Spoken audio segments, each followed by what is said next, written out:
What would you do if, on your wedding day, you discovered the man you're about to marry is cheating on you with your best friend? This is the story of Eleanor Vance, a 32-year-old heiress to a Chicago real estate fortune who faces this heartbreaking betrayal.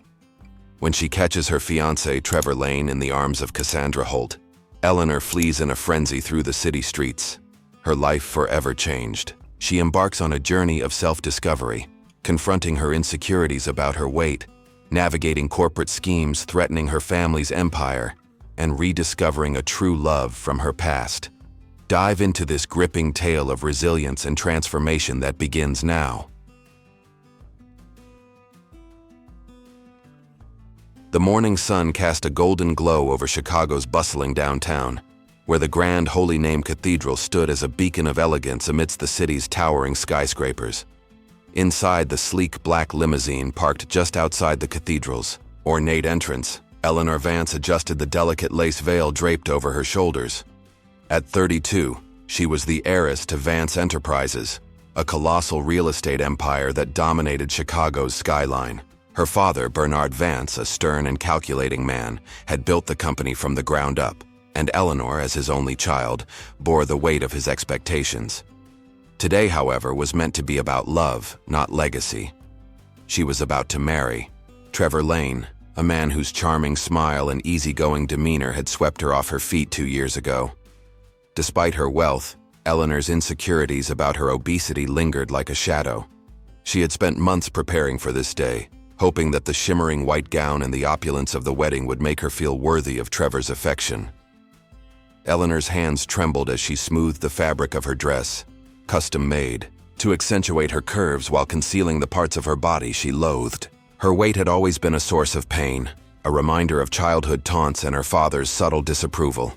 She had endured years of whispered judgments and sidelong glances, even from those closest to her, like her best friend Cassandra Holt. Cassandra, with her cascading blonde hair and model-like figure, had a way of making Eleanor feel both cherished and inadequate. "You're radiant, Ellie," Cassandra had said that morning, her voice dripping with a sweetness that now felt hollow. Eleanor pushed the thought aside, focusing on the moment. This was her day, her chance to prove that love could transcend her insecurities. The limousine door opened, and the driver, a kind-faced man named Harold, offered his hand. "Ready, Miss Vance?" he asked softly. Eleanor nodded, her heart pounding with a mix of excitement and nerves. The cathedral loomed. Before her, its Gothic arches and stained glass windows a testament to grandeur. Guests in tailored suits and elegant dresses milled about, their chatter a low hum against the city's ambient noise. Eleanor stepped out, her heels clicking against the pavement, and took a deep breath. She was moments away from walking down the aisle, from becoming Trevor's wife. But as she moved toward the cathedral's entrance, something caught her eye. A flash of movement near the side of the building. Curiosity tugged at her, and she paused, her veil fluttering in the light breeze. She glanced toward the lateral wall of the cathedral, where a stone pillar partially obscured a secluded corner. Her breath caught as she saw them. Trevor, her fiancé, pressed against Cassandra, her best friend, in a passionate embrace. Their lips were locked, hands entangled, oblivious to the world around them. The sight hit Eleanor like a physical blow, her chest tightening as if the air had been sucked from her lungs. Her bouquet slipped from her fingers, petals scattering across the pavement. Tears welled in her eyes, blurring the scene, but the image was seared into her mind. Trevor's hands on Cassandra's waist, her blonde hair glinting in the sunlight. "No," Eleanor whispered, her voice breaking. She stumbled back, her heels catching on the uneven ground. Harold reached out, concern etched on his face, but she waved him off. The world seemed to tilt, the cathedral's grandeur mocking her pain. She couldn't face the guests, the pitying looks, the whispers that would follow. Without thinking, she turned and ran, her gown trailing behind her like a ghost. The streets of Chicago swallowed her, the sounds of honking cars and distant sirens blending with the pounding of her heart. Tears streamed down her face, smudging her carefully applied makeup. She didn't care. All she could see was Trevor and Cassandra, their betrayal a knife twisting in her chest. Eleanor's mind raced as she wove through the crowded sidewalks of Michigan Avenue. She had trusted Trevor, believed in his love despite the nagging doubts that he might be drawn to her wealth. He had grown up in a modest neighborhood, far from the glittering world of Vance Enterprises, and his stories of struggle had made her admire his resilience. But now, those stories felt like a lie, a calculated charm to win her fortune. And Cassandra, her confidant, the one who knew every insecurity, every fear, had been the one to shatter her dream. Eleanor's sobs came harder, her vision blurred by tears and the weight of her gown. She didn't notice the traffic light changing or the sleek Bentley approaching the intersection. The screech of tires snapped her back to reality. She froze, her heart lurching as the car swerved, stopping inches from her. The driver's window rolled down, revealing a man with sharp features and dark, concerned eyes. "Are you okay?" he called, his voice steady but urgent. Eleanor, breathless and trembling, couldn't find words.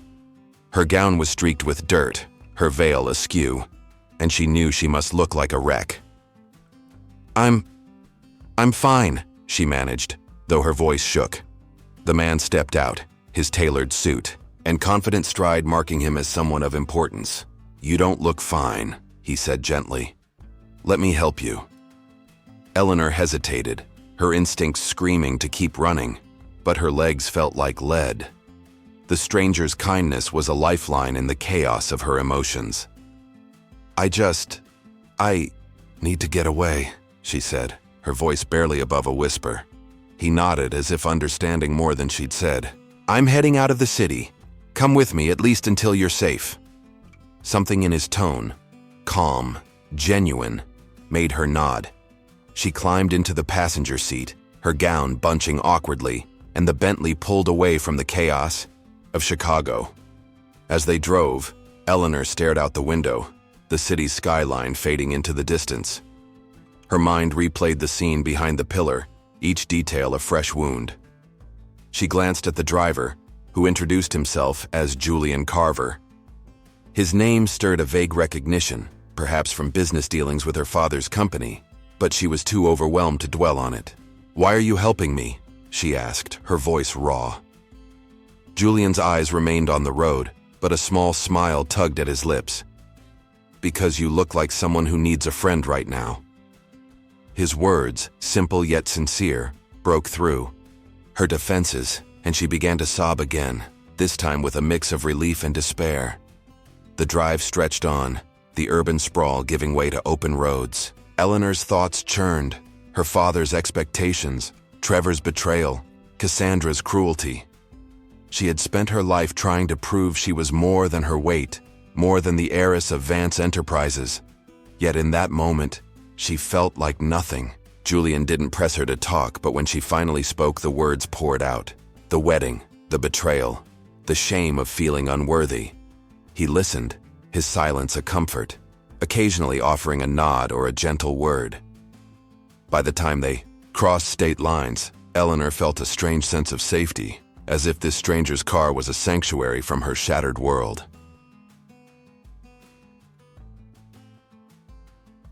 The Bentley glided smoothly along the highway, its engine a low hum that contrasted with the storm raging in Eleanor Vance's heart. The cityscape of Chicago had long faded, replaced by the flat, endless expanse of Illinois farmland stretching under a late morning sky. Eleanor sat in the passenger seat, her wedding gown crumpled and stained from her frantic dash through the streets. Her veil, now discarded, lay in a heap on the floor, a symbol of the dreams she'd left behind at the Holy Name Cathedral. Her tear-streaked face reflected in the window, and she barely recognized the woman staring back, eyes red, makeup smudged, and a heaviness that went beyond her physical weight. The betrayal she'd witnessed, her fiancé, Trevor Lane, kissing her best friend Cassandra Holt behind a pillar at the church, played on a loop in her mind, each replay sharpening the pain. Julian Carver, the driver, kept his focus on the road, his hands steady on the wheel. At 35, he carried himself with the quiet confidence of someone accustomed to control. Yet there was a warmth in his demeanor that put Eleanor at ease. His dark hair was neatly combed, and his tailored suit spoke of wealth, though his expression, held none of the arrogance she'd come to expect from men in her father's circle. Julian was the CEO of Carver Innovations, a Monterey-based tech company specializing in artificial intelligence for real estate, a firm her father, Bernard Vance, had mentioned in passing as a strategic partner to Vance Enterprises. Eleanor hadn't made the connection yet, too consumed by her grief to care about the man who'd nearly run her over in his haste to avoid her. "Are you sure you're okay?" Julian asked, his voice soft but firm, breaking the silence that had settled between them. Eleanor flinched, pulled from her thoughts. She wiped her eyes with the back of her hand, smearing mascara further. "I don't even know what okay means anymore," she murmured, her voice hoarse from crying. Julian glanced at her, his dark eyes searching but not prying. "Fair enough," he said, "but you're safe now. That's a start." His words, simple and unassuming, felt like a lifeline in the chaos of her emotions. She nodded, though her chest still ached with the weight of betrayal. "Where are we going?" Eleanor asked, realizing she hadn't questioned their destination since climbing into the car. She'd only said anywhere but here, and Julian had complied without hesitation. "Monterey," he replied. "My home. It's quiet there, far from whatever you're running from." Monterey. The name conjured images of crashing waves and quaint coastal towns, a world away from Chicago's steel and glass. Eleanor didn't protest. The idea of distance, of escape, was all she could cling to. "Why are you doing this?" she asked, her voice barely above a whisper. "You don't even know me." Julian's lips curved into a small, almost wistful smile. "Let's just say I've had days where I wanted to run too, didn't have anyone to offer me a ride." His tone was light, but there was a depth to it, a hint of personal pain that made Eleanor wonder about his story. She didn't press, though. Her own wounds were too raw. Instead, she leaned back, the leather seat cool against her skin, and let the rhythm of the car lull her into a fragile calm. As they drove, the conversation came in fits and starts. Eleanor, usually guarded, found herself opening up, perhaps because Julian was a stranger, or perhaps because his quiet presence invited trust. "I was supposed to get married today," she said, her voice cracking. "I thought he loved me. Trevor. I thought—" She trailed off, the image of Trevor and Cassandra's kiss flashing again. Julian didn't interrupt, letting her words spill out. "He's not rich, you know. I thought that made it real. That he saw me, not my money. But then I saw him with her, Cassandra, my best friend. Behind the church, like I didn't matter." Her voice broke and she pressed a hand to her mouth, stifling a sob. Julian's jaw tightened, but he kept his tone even. "That's a hell of a thing to see on your wedding day," he said. "I'm sorry." The sincerity in his voice caught her off guard. No pity, no judgment, just empathy. She glanced at him, noting the faint lines around his eyes, the kind that spoke of someone who'd seen his share of pain. "It's not just that," she continued, her words tumbling out now. "It's everything. My whole life I've been the fat girl with the rich dad. People look at me and see either my weight or my bank account, never just me." The confession hung in the air, raw and unguarded. Eleanor braced for a platitude, but Julian surprised her. "People are idiots," he said bluntly. "They see what's easy, not what's real. You're more than what they reduce you to." His words hit her harder than she expected, stirring something deep within. Hope, maybe, or the faint possibility that she could be seen differently. She didn't respond, but the silence felt less heavy now, more like a shared understanding. They stopped at a gas station somewhere in Indiana, the neon lights casting a harsh glow over the pumps. Julian offered to get her something to eat, but Eleanor shook her head, her appetite gone. She caught her reflection in the car window, disheveled, vulnerable, and felt a pang of shame. "I must look ridiculous," she muttered, tugging at her gown. Julian, returning with a bottle of water, handed it to her.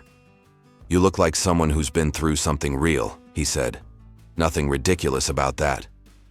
His kindness disarmed her, and she took the water, her fingers brushing his. For a moment, their eyes met, and she felt a spark of connection, fleeting but undeniable. Back on the road, Eleanor began to share more about her father's relentless expectations, the pressure of running Vance Enterprises, the way her weight had always been a battleground for others' judgments. Julian listened, occasionally asking gentle questions or offering a wry comment that coaxed a small laugh from her. "Your dad sounds like a piece of work," he said at one point, when Eleanor described Bernard's insistence that she represent the family at all times. "He's intense," she admitted, "but he built everything from nothing. He thinks I owe him perfection." Julian raised an eyebrow. "Perfection's overrated. Messy's more interesting." By the time they crossed into Ohio, the sun was dipping low, painting the sky in hues of orange and pink. Eleanor felt a strange sense of relief, as if the miles between her and Chicago were peeling away layers of pain. Julian's presence, steady and unintrusive, was a balm she hadn't expected. She didn't know where this journey would lead, but for the first time in hours, she felt like she could breathe. "Thank you," she said softly, as the car hummed along, "for not making me feel like a burden." Julian glanced at her, his expression warm. "You're not a burden, Eleanor. You're a person. And right now, you're my passenger." The simplicity of his words stayed with her, a quiet promise that she wasn't alone. The Pacific Ocean stretched endlessly before the sleek, modern beach house in Monterey, its waves crashing rhythmically against the rocky shore. Eleanor Vance stood on the expansive deck, her wedding gown replaced by a borrowed pair of sweatpants and a loose sweater from Julian Carver's guest room. The salty breeze tugged at her dark hair, now freed from its elaborate updo, and she wrapped her arms around herself, feeling both exposed and strangely liberated. It had been 3 days since she'd fled Chicago, leaving behind the wreckage of her wedding day and the sting of Trevor Lane's betrayal with her best friend, Cassandra Holt. The image of them kissing behind the cathedral's pillar still burned in her mind, but the distance, both physical and emotional, offered a fragile buffer. Monterey, with its serene beauty and quiet charm, felt like a different world, one where she could pause and breathe. Julian's home was a study in understated luxury, floor-to-ceiling windows, minimalist decor, and a warmth that contrasted with the cold opulence of her father's Chicago penthouse.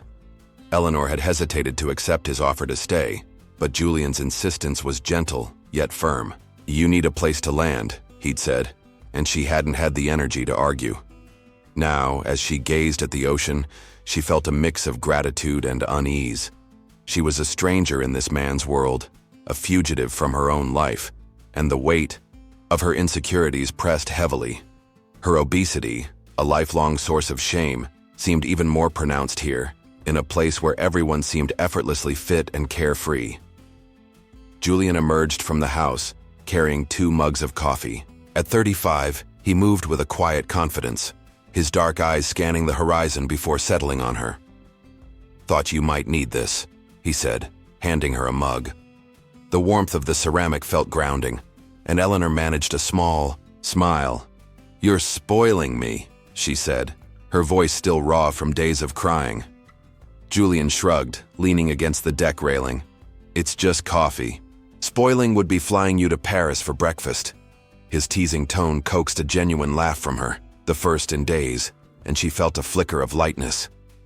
Over the next few days, Julian helped Eleanor settle in, giving her space while subtly encouraging her to find her footing. He introduced her to Monterey's quieter corners, coastal trails, local cafes, and a small community center where he volunteered.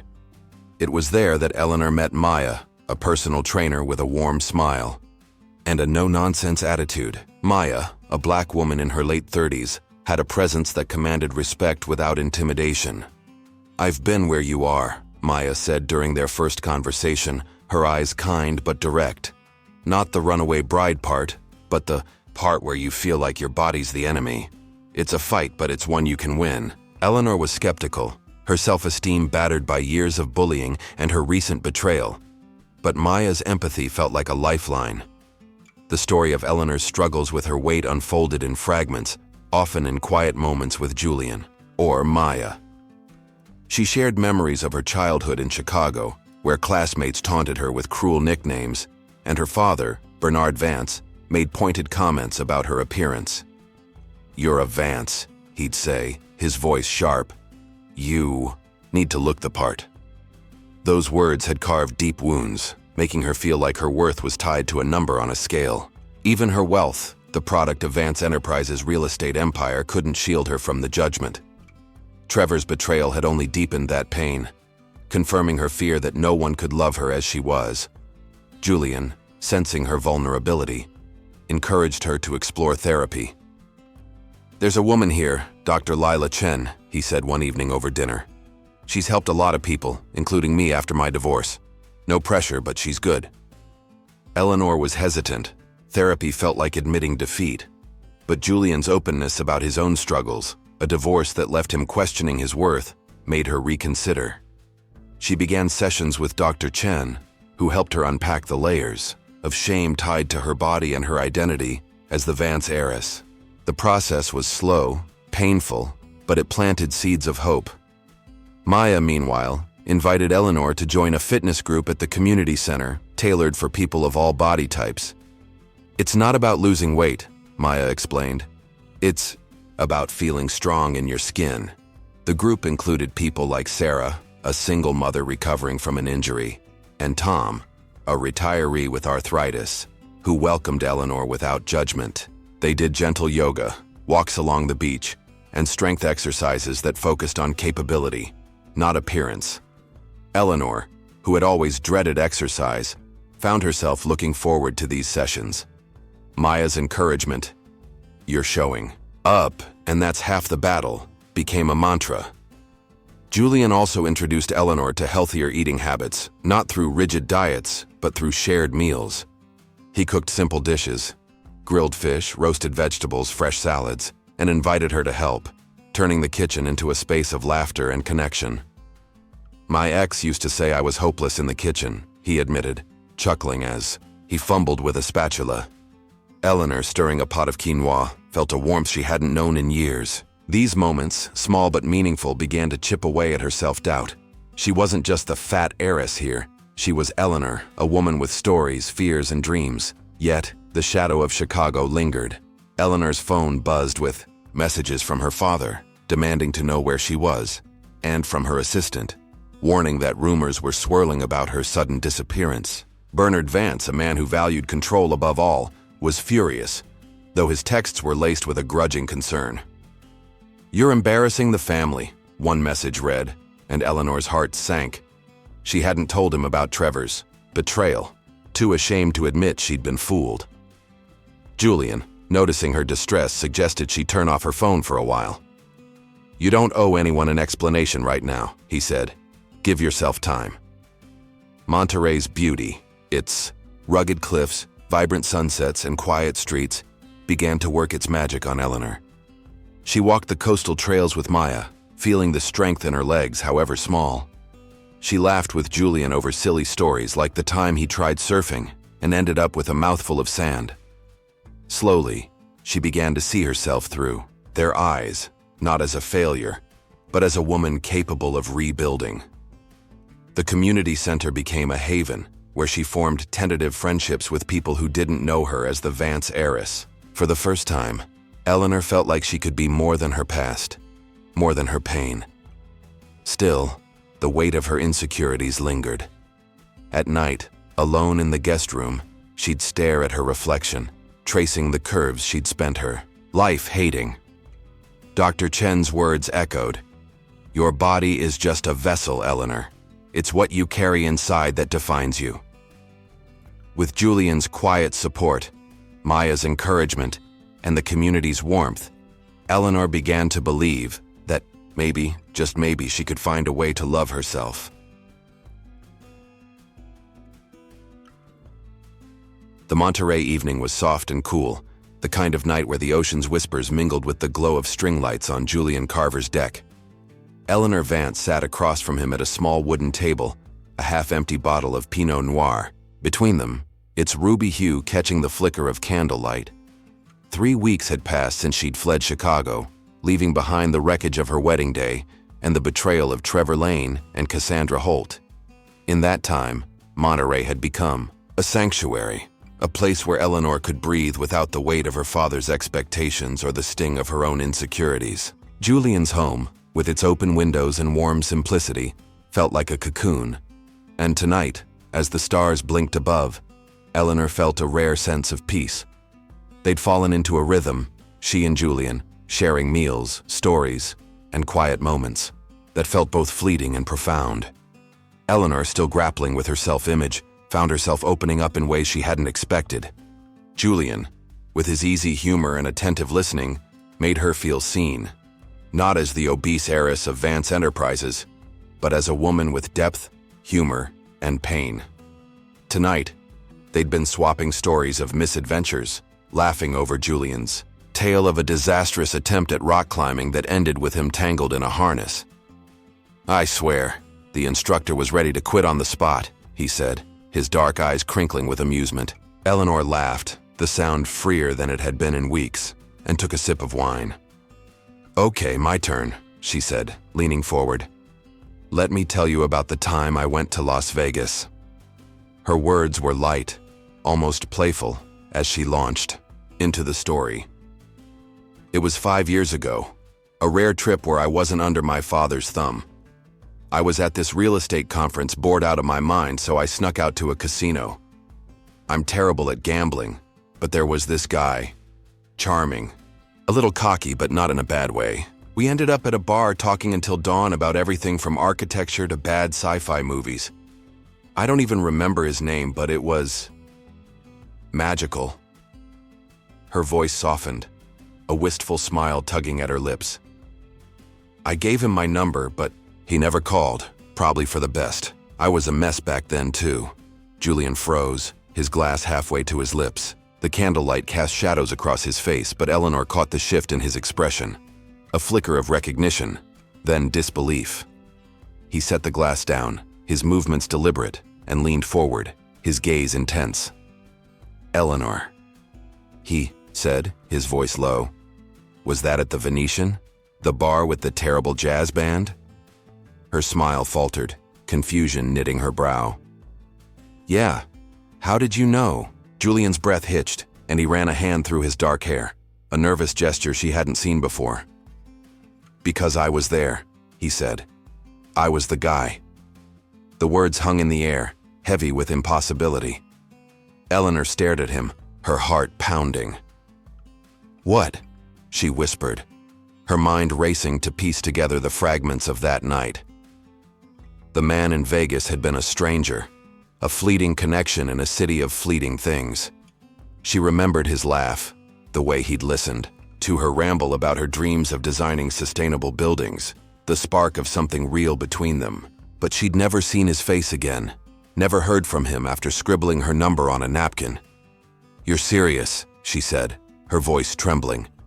"You were him?" Julian nodded, his eyes searching hers. "I was at that conference for Carver Innovations. I met this incredible woman, smart, funny, with this spark that lit up the room.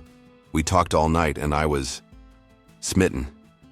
I wrote down your number, but I must have messed it up. I tried calling, but it was a dead end. I looked for you, Eleanor, but you were gone." His voice was raw, vulnerable in a way she hadn't heard before. "I never forgot you." Eleanor's breath caught, her mind reeling. The memory of that night flooded back, the way he'd made her feel seen, not judged. Even when she'd been heavier, more insecure, she'd chalked it up to a fluke, a moment that couldn't last. Now here he was, the man who'd haunted her thoughts for years, sitting across from her. "I thought you didn't call because of me," she admitted, her voice barely audible.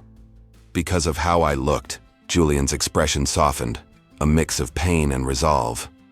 "Eleanor, I fell for you that night because of who you are. Your mind, your heart, your laugh, not your appearance. Never that." The confession cracked something open in her, a mix of hope and fear. She wanted to believe him, but years of self-doubt held her back. "I'm not that woman anymore," she said, gesturing to herself. "I'm this. Broken, heavy, a mess." Julian reached across the table, his hand hovering near hers, asking permission. She nodded and he took her hand, his touch warm and steady. "You're not broken," he said firmly. "You're still her. And I see you, Eleanor. I always did." The moment stretched, charged with a new kind of intimacy. Eleanor's heart raced, torn between the thrill of this revelation and the fear of what it meant. She'd spent so long guarding herself, convinced no one could love her as she was, yet Julian's words, his unwavering gaze, challenged that belief. They stayed up late, piecing together the details of that night in Vegas, laughing at shared memories, the bad jazz, the overpriced cocktails, the way they debated whether alien movies were better than time travel ones. By the time they said goodnight, a spark had ignited, a tentative bridge between their past and present. The next morning, Eleanor woke with a mix of exhilaration and dread. She and Julian were no longer just strangers thrown together by chance.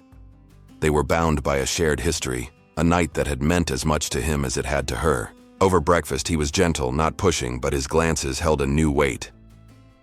"So," he said, flipping a pancake with a grin, "are we calling this fate or just really bad handwriting?"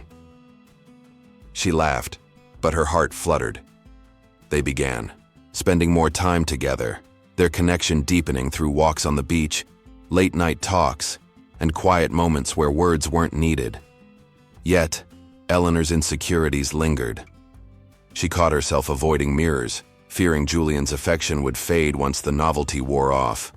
Therapy with Dr. Chen helped, as did Maya's encouragement at the community center, but the fear of being unlovable was a stubborn shadow. Julian, sensing her hesitation, never pressured her, but his actions, cooking her favorite meals, listening to her fears, celebrating her small victories, spoke of a love that transcended her doubts. Their relationship, newly romantic, was a delicate dance full of promise but fraught with challenges.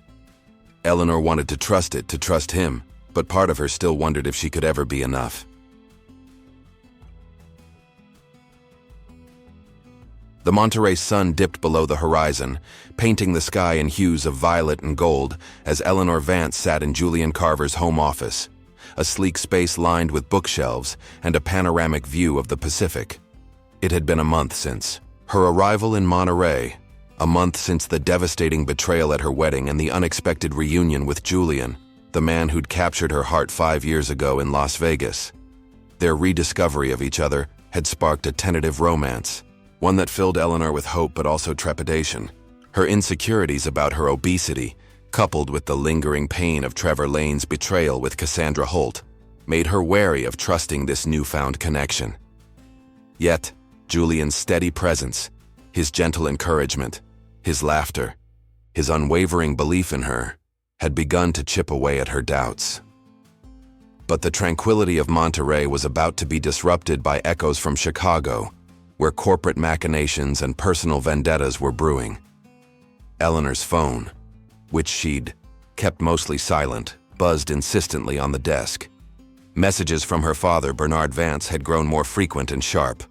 As the head of Vance Enterprises, Chicago's leading real estate conglomerate, Bernard was a man of iron will, his texts a blend of concern and command. "You're jeopardizing gossip, Eleanor," one read. "Return to Chicago and face your responsibilities." The word stung, rekindling the pressure she'd felt all her life to embody the Vance legacy. Bernard had always expected perfection, a standard that felt impossible given her struggles with her weight and the public scrutiny that came with being his heiress. She hadn't told him about Trevor's betrayal, too humiliated to admit she'd been deceived by a man who likely coveted her fortune. Meanwhile, in Chicago, Trevor and Cassandra were capitalizing on Eleanor's absence. Trevor, whose charm had masked his ambition, had planned to secure a foothold in Vance Enterprises through marriage. Now with Eleanor gone, he and Cassandra, newly a couple, saw an opportunity.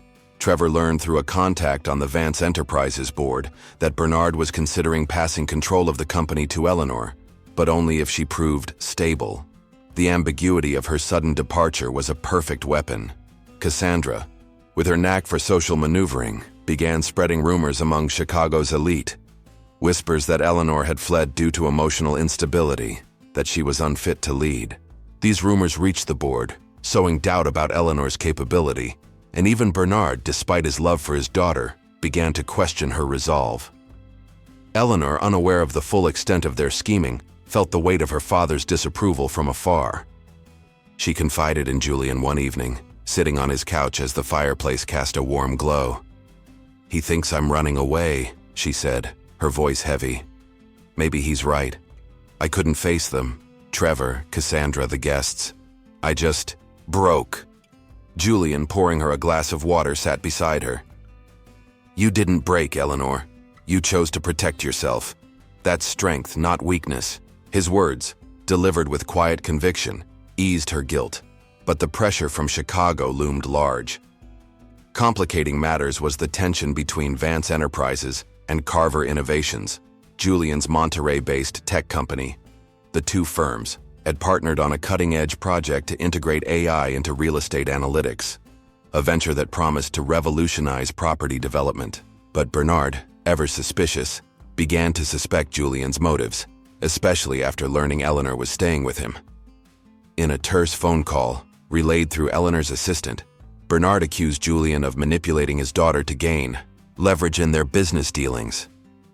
"He thinks you're using me," Eleanor told Julian, her voice laced with frustration. Julian's jaw tightened, but he kept his tone calm. "Your father's protective. I get it. But I'm not here to play games with you or your company." Determined to prove her worth, Eleanor began diving into the details of the joint project. Julian gave her access to his office, where she pored over contracts and emails, her business acumen sharpened by years under her father's tutelage. Late one night, while reviewing a file from Vance Enterprises, she stumbled across an anomaly: a series of encrypted emails sent from an internal account to a rival firm, Horizon Properties.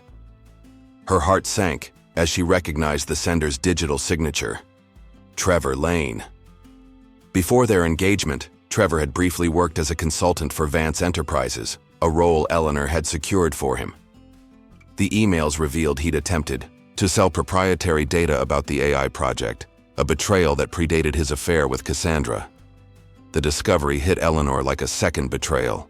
She sat back, her hands trembling as the pieces fell into place.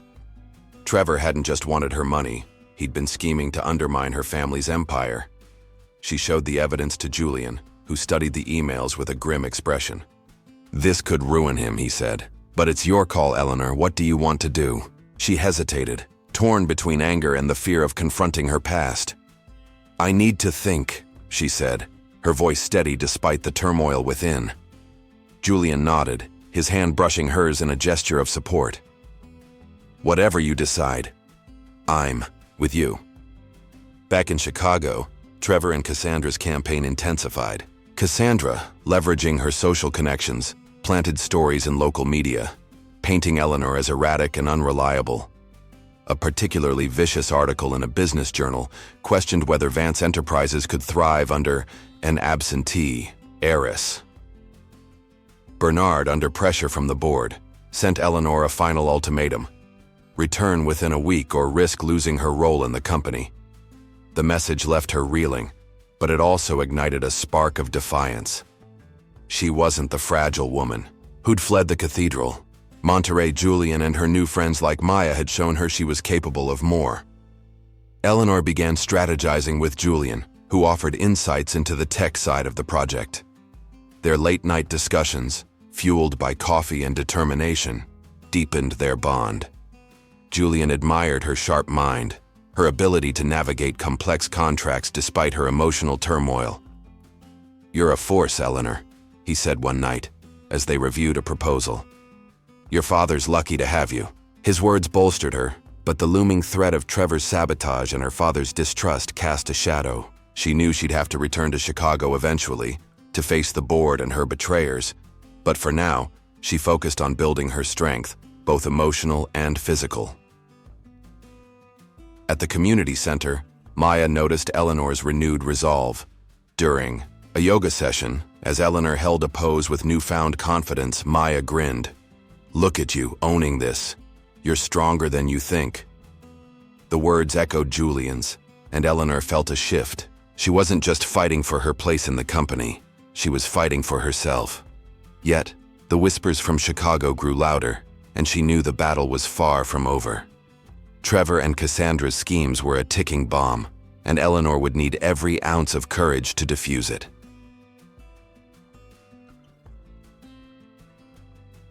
The Monterey air was crisp, carrying the briny scent of the Pacific as Eleanor Vance sat at a weathered picnic table outside the community center. A stack of printed emails and contracts spread before her. The late summer sun cast long shadows, and the distant crash of waves provided a soothing backdrop to her racing thoughts. 2 months had passed since she fled Chicago, her heart shattered by Trevor Lane's betrayal with Cassandra Holt behind the cathedral's pillar. In that time, Monterey had become a refuge, a place where she was rebuilding herself with the support of Julian Carver, her unexpected ally and now romantic partner, whose connection to her stretched back to a fateful night in Las Vegas 5 years ago. Their rediscovery had ignited a love that was both exhilarating and daunting, given Eleanor's ongoing struggle with her self-image and the weight of her obesity. But now, a new battle loomed, one that threatened not just her heart but her family's legacy at Vance Enterprises: Eleanor's discovery of Trevor's treachery.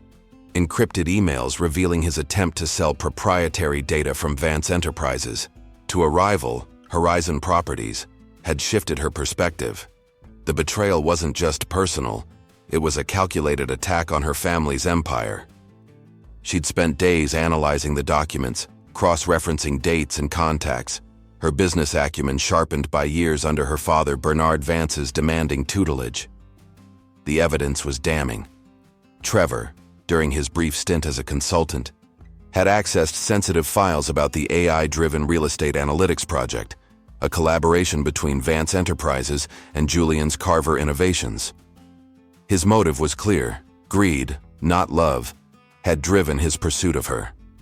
The realization stung, but it also fueled a fire within her, a determination to protect what was hers. Julian, ever her anchor, sat across from her, his dark eyes scanning the documents. "This is airtight," he said, his voice steady but laced with anger. "He thought he could play you and your father for fools." Eleanor nodded, her fingers tracing the edge of a printout. "I trusted him," she admitted, her voice low. "I thought he saw me, not the money. How could I be so blind?" Julian reached for her hand, his touch grounding.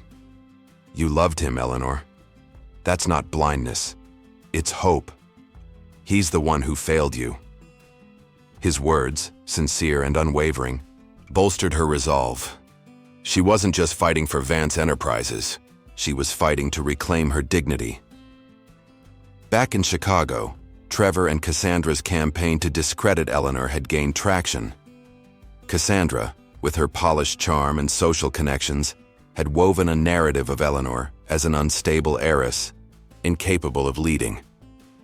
Articles in business journals, seeded by their whispers, questioned her absence, while board members at Vance Enterprises grew restless.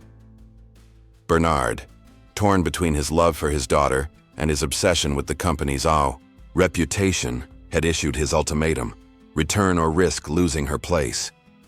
Eleanor knew she couldn't hide forever, but the thought of facing Trevor, Cassandra, and her father's judgment made her stomach churn. Still, the emails gave her leverage, a weapon to turn the tables. Eleanor and Julian devised a plan. She would return to Chicago to confront the board, armed with evidence of Trevor's sabotage. Julian offered to accompany her, not just as her partner but as a business ally, given Carver Innovations' stake in the project. Their late-night strategy sessions, held in Julian's cozy office, were a blend of professional rigor and personal intimacy. They pored over financial projections, legal documents, and board member profiles, but also shared quiet moments, Julian's hand brushing hers, a shared smile over a bad pun. "You're going to walk into that boardroom and own it," he said one night, his voice full of conviction. "You're not just Bernard's daughter. You're Eleanor Vance." His belief in her was a lifeline, but the fear of failure lingered.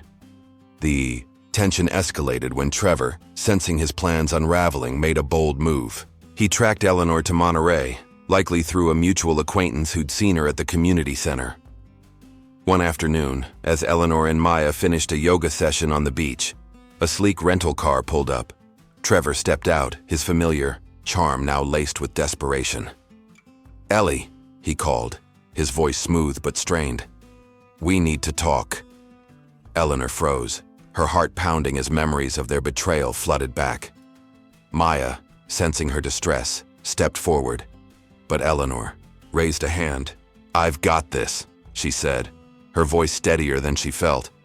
Trevor's approach was calculated, his eyes softening as he tried to rekindle old feelings. "I messed up," he said, standing too close.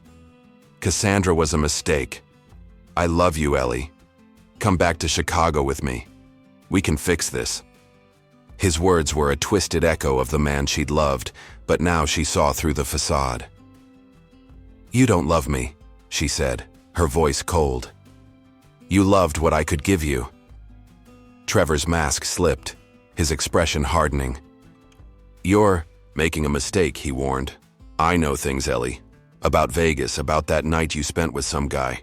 You think the board will trust you if that gets out?" The threat hit like a punch, referencing the night with Julian she'd only recently rediscovered. Eleanor's pulse raced, but she held her ground. "You're pathetic, Trevor," she said, her voice trembling with anger. "You betrayed me, and you betrayed my family. I have proof." His eyes widened, but before he could respond, Julian appeared, having been alerted by Maya. "Time to go," Julian said, his tone calm but edged with steel. Trevor sneered, sizing Julian up. "So, you're the knight in shining armor? She's not worth it, man, just a rich girl with too many problems." Julian stepped closer, his presence commanding. "She's worth more than you'll ever understand. Leave, or I'll make sure everyone knows what you did." Trevor backed off, but his parting words were a chilling promise. "This isn't over, Ellie." As he drove away, Eleanor's knees buckled, and Julian caught her, his arms steady. "You were incredible," he said, his voice soft. "You faced him down." Eleanor shook her head, tears welling. "He knows about Vegas. What if he twists it?" Julian's jaw tightened, but his eyes were warm. "Let him try. We'll handle it together." That night they sat on the deck, Eleanor leaning into Julian's embrace, the weight of the confrontation mingling with the strength she'd found in standing up to Trevor. The encounter galvanized Eleanor. She intensified her therapy with Dr. Chen, confronting the shame tied to her body and her past choices. Maya's fitness group became a source of empowerment, each small victory, a longer walk, a stronger pose, building her confidence. Julian, meanwhile, prepared her for the Chicago boardroom, role-playing tough questions and bolstering her with his belief in her. The stakes were high. Exposing Trevor's betrayal could secure her place at Vance Enterprises, but it meant facing her father and the world she'd fled. With Julian by her side, Eleanor felt ready to reclaim her power. But Trevor's threat lingered, a dark cloud over her newfound strength.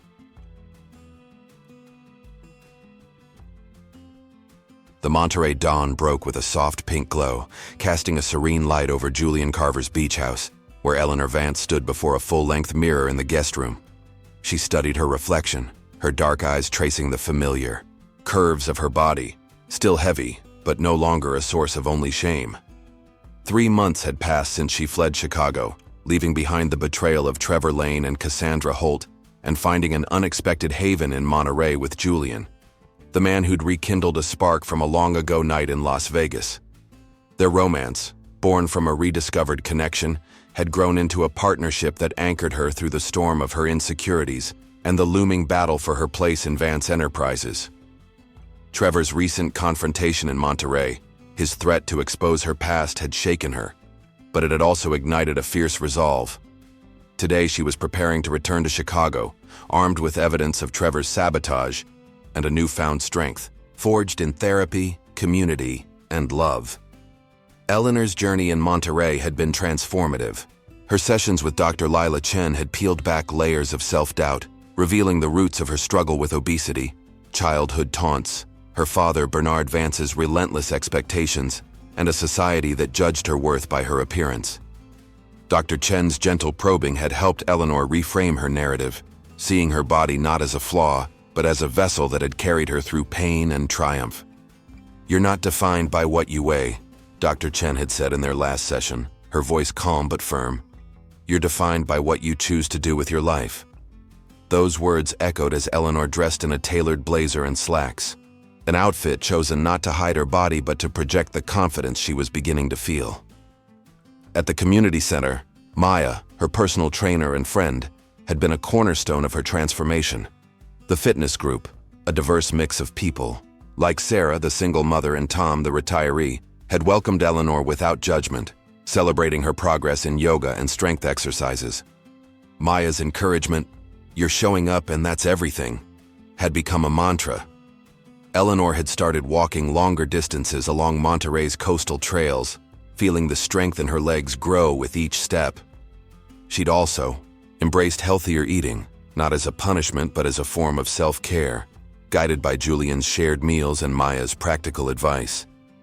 The changes were gradual. She'd lost some weight, but more importantly, she'd gained a sense of agency over her body and her life. Julian, her rock, had been unwavering in his support. Since their revelation about their shared night in Las Vegas, their bond had deepened, blending romance with a partnership that felt like a team. He'd helped her prepare for Chicago, reviewing the evidence against Trevor, encrypted emails proving his attempt to sell Vance Enterprises data to Horizon Properties, and strategizing how to present it to the board. "You're going to walk in there and show them who you are," Julian had said, his dark eyes bright with belief.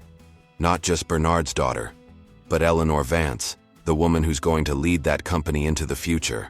His faith in her was a balm, soothing the wounds left by Trevor's betrayal and her father's doubts. The confrontation with Trevor in Monterey had been a turning point. His threat to expose her night with Julian in Las Vegas had initially terrified her, but Julian's swift intervention, his calm but commanding presence as he told Trevor to leave, had shown her she wasn't alone. Back at the beach house, they devised a plan to counter Trevor's threat. Eleanor would present the emails to the Vance Enterprises board, exposing his sabotage and neutralizing his leverage. Julian, as CEO of Carver Innovations, would join her in Chicago to affirm their joint project's integrity, a move that would also address Bernard's suspicions about his motives. "We're in this together," Julian had said, his hand squeezing hers. "Trevor doesn't get to win." The journey to Chicago was tense, the plane ride a blur of nerves and determination. Eleanor clutched a folder with the incriminating emails, her heart pounding as she rehearsed her speech. Julian sat beside her, his presence a steady anchor. "You've got this," he whispered as they landed, his smile easing her anxiety. At Vance Enterprises' sleek headquarters, Eleanor faced the board, a mix of Bernard's loyalists and skeptical newcomers, her father at the head of the table, his expression unreadable. The room buzzed with tension, fueled by Cassandra's rumors of Eleanor's instability. But as Eleanor stood, her voice clear and steady, she felt a surge of power she hadn't known she possessed. "Gentlemen, ladies," she began, her gaze sweeping the room. "I've been absent, but not without reason. I've uncovered evidence of betrayal within our company." She presented the emails, detailing Trevor's attempt to sell proprietary data. Gasps rippled through the room as she outlined his actions, her tone unwavering. "This was not just an attack on Vance Enterprises, but on our trust. I'm here to rebuild that trust." Bernard's eyes narrowed, but a flicker of pride crossed his face. The board, initially skeptical, began to shift, their murmurs turning to nods.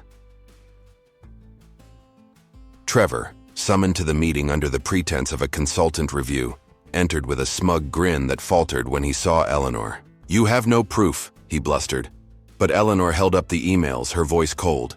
"You underestimated me, Trevor. That was your mistake."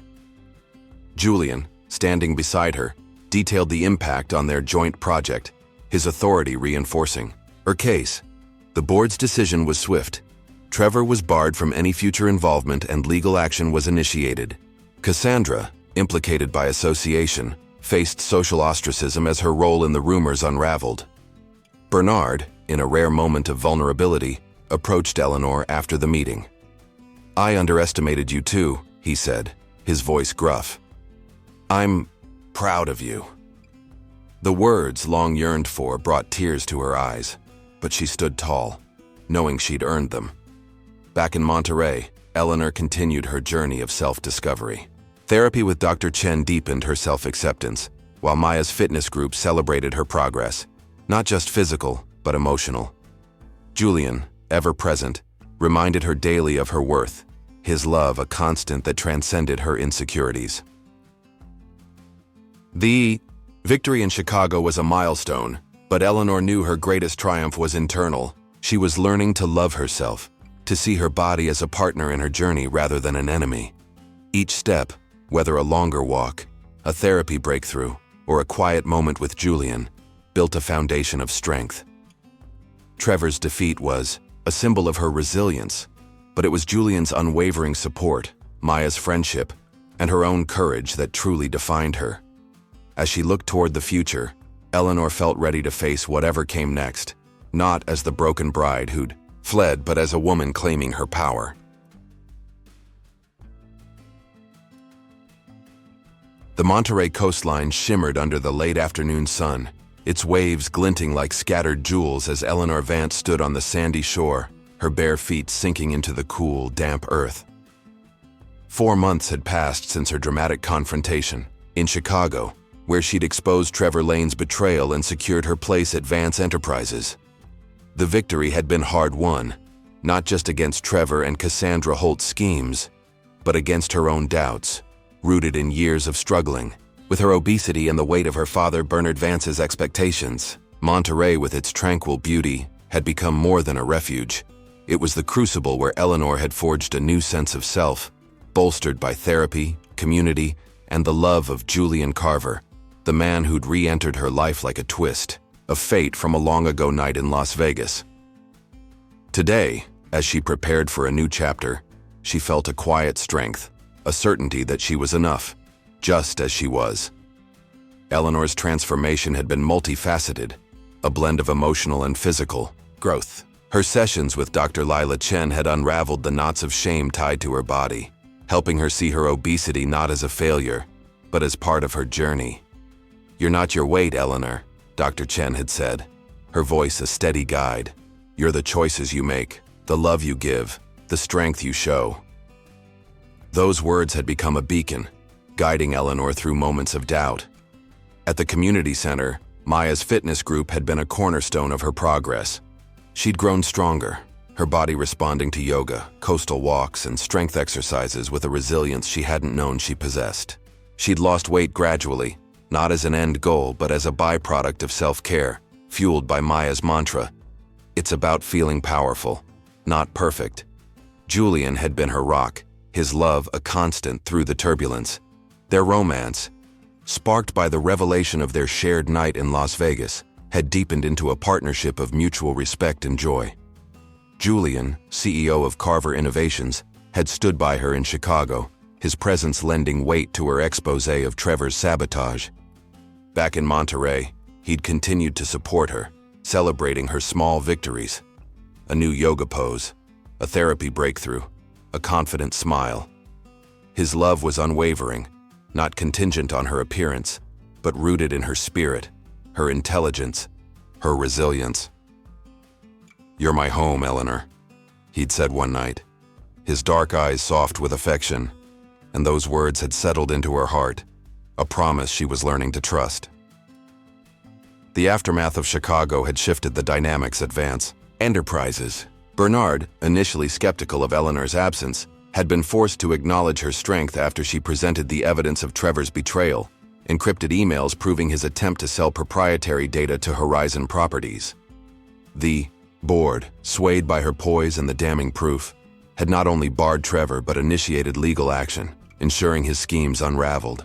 Cassandra, complicit in spreading rumors of Eleanor's instability, faced social repercussions, her reputation tarnished among Chicago's elite. Bernard, in a rare moment of humility, had apologized to Eleanor, his gruff voice softening. "I was wrong to doubt you," he'd said, and though their relationship remained complex, it marked a turning point. Eleanor was no longer just his heir. She was a leader in her own right. Back in Monterey, Eleanor had thrown herself into her role at Vance Enterprises, working remotely to modernize the company.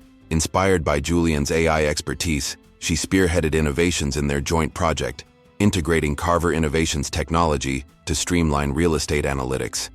The collaboration, once strained by Bernard's suspicions, flourished. Under her leadership, she negotiated a new agreement that balanced both companies' interests, earning respect from both boards. Julian, proud but never overbearing, offered insights while letting her shine. "You're building something incredible," he'd said during a late-night work session, his smile warm. "And I'm just happy to be along for the ride." The corporate rivalry between Vance Enterprises and Carver Innovations had softened, replaced by a partnership that reflected Eleanor and Julian's personal bond. Bernard, though still a formidable presence, began to trust Eleanor's vision, even visiting Monterey to meet Julian. The meeting was tense, Bernard's skepticism clashing with Julian's quiet confidence, but Eleanor mediated with a grace that surprised them both. Over dinner, as they discussed the future of their companies, Bernard grudgingly admitted Julian's integrity. "You're not what I expected," he told Julian, a rare concession. Eleanor, watching them, felt a surge of pride, not just in her work, but in the life she was building. Her personal growth mirrored her professional triumphs. Therapy with Dr. Chen had taught her to reframe her relationship with her body, seeing it as a partner rather than an enemy. She continued her fitness routine with Maya, finding joy in movement, whether a brisk walk along the cliffs or a challenging yoga flow. Her weight loss was steady, but secondary to the confidence she'd gained. She no longer shied away from mirrors, instead meeting her reflection with acceptance. Maya, noticing her transformation, grinned during a session. "You're not just strong, Eleanor, you're radiant." The words, echoed by Julian's daily affirmations, sank deep, healing wounds she'd carried for years. As summer faded into fall, Eleanor and Julian began planning a future together. Their love, tested by her insecurities and the chaos of Chicago, had grown unshakable. One evening, as they walked along the beach, Julian stopped, the sunset casting a golden glow over his face. "Marry me, Eleanor," he said, his voice steady but filled with emotion. "Not because of who you were or who you'll become, but because of who you are right now." Tears welled in her eyes, but they were tears of joy, not pain. She said yes, and they sealed it with a kiss, the ocean their witness. The wedding was intimate, held on a Monterey cliff overlooking the Pacific. Friends from the community center, Maya, Sarah, Tom, stood alongside a few trusted colleagues from Vance Enterprises. Bernard, present but subdued, gave her away with a rare smile. Eleanor wore a simple gown, chosen for its elegance rather than its ability to conceal. She felt beautiful, not because of her size, but because of the love in Julian's eyes. The Ike ceremony was a celebration of their journey, a testament to resilience and renewal. As they exchanged vows, Eleanor promised to love herself as fiercely as she loved Julian, a vow that felt as sacred as their union. Their marriage marked a new beginning, not an end. Eleanor continued leading Vance Enterprises, her innovations setting a new standard in the industry. Julian's Carver Innovations thrived alongside, their partnership a model of collaboration. Together, they built a life rooted in love, trust, and mutual growth. Eleanor's journey, through betrayal, self-doubt, and triumph, had shown her that her worth wasn't tied to her body or her wealth, but to her courage and heart. As she stood with Julian, watching the waves crash below, she knew she'd found not just love but herself. What did you think of Eleanor Vance's story? She faced a devastating betrayal, overcame her insecurities, and found true love while taking charge of her life and her family's company. But her story still holds plenty of surprises. If you connected with this journey of resilience, love, and twists, give this video a thumbs up, subscribe to the channel, and hit the bell to stay updated on new videos. In the comments, tell us, what would you do in Eleanor's shoes? And drop an emoji to show what this story means to you. Don't forget to share this video with anyone who needs a boost of inspiration. Let's keep following this incredible story together. See you in the next video.